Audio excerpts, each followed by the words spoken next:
នេះខ្ញុំនឹងបរៀនបងប្អូនពីរបៀបភ្ញាស់អាទីមីអញ្ចឹងជាហ៊ានទី1យើងដាក់ទឹ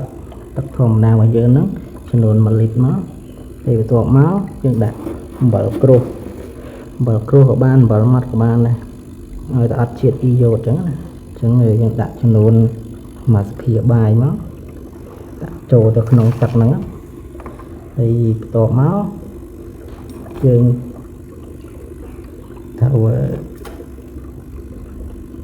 ដាក់អាទីមីយើងចូលអញ្ចឹងខ្ញុំដួសអាទីមីមកស្ភាដែរមកចុងស្ភាព្រោះចំនួនដែលយើងត្រូវដាក់ហ្នឹងវាតែអាស្រ័យតែយើងចង់ដាក់ចំនួនប៉ុន្មានណាអញ្ចឹងខ្ញុំដាក់ប៉ុណ្នេះមកចុងស្ភាហ្នឹងព្រោះកូនត្រីខ្ញុំច្រើនដែរអញ្ចឹងខ្ញុំដាក់វាចំនួនប៉ុណ្ណឹងទៅយើងកូរវាតិចមកវាធ្លាក់ចុះពីស្ភាយើងអស់ហើយ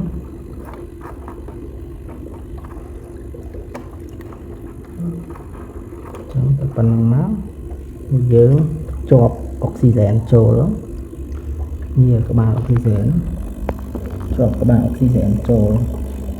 មួយស៊ីហ្សែនយើងមកហើយបន្ទាប់មកយើងបើកដាក់ខ្យល់អុកស៊ីហ្សែនយើងមក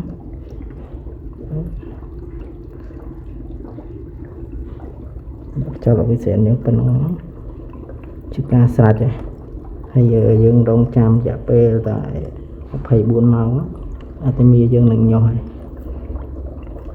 ញាស់ដូចខាងនេះយ៉ាងខាងនេះញាស់ហើយខាងនេះញាស់ហើយអញ្ចឹងពេលខ្ញុំបិទអុកស៊ីហ្សែនមកវាធ្លាក់ចុះអាទីមីនឹងធ្លាក់ចុះទៅមកខោមនេះខ្ញុំញាស់វា24ម៉ោងហើយអញ្ចឹងវាញាស់ហើយអាខំក្រហមហ្នឹងជាអាទីមីរបស់យើងដែលវាញាស់ហើយណាអញ្ចឹងសបកវានឹងឡើងមកដល់លើនេះសបកវាឡើងធ្លាក់ឡើងមកលើហ្នឹងនៅពេលអាទីមីយើងវាធ្លាក់មកខោមនេះក្រហមសិតអាទីមីណាអញ្ចឹងការភ្ញាក់អាទីមីរបស់យើងមានតែប៉ុណ្ណឹងអញ្ចឹងអានេះ24ម៉ោងទៀតវានឹងរស់ដោយអាខាងនេះឯងអញ្ចឹង24ម៉ោងក្រោយយើងបើកវាមកយកទៅឲ្យកូនត្រីយើងស៊ីវាឆាប់ធំអញ្ចឹងមានតែប៉ុណ្ណឹងទេវីដេអូហ្នឹងដែលបរៀនបងប្អូនពីរបៀបភ្ញាក់អាទីមីក្រៀមហើយសូមបញ្ជាក់តិចទៀតបងប្អូនត្រូវការអុកស៊ីហ្សែនហ្នឹងត្រូវការអុកស៊ីហ្សែនប្រចាំដាក់ឲ្យវាពុះចឹងរហូតតម្រុំតែវាញាស់អញ្ចឹងមានតែប៉ុណ្្នឹងទេអរគុណបងប្អូន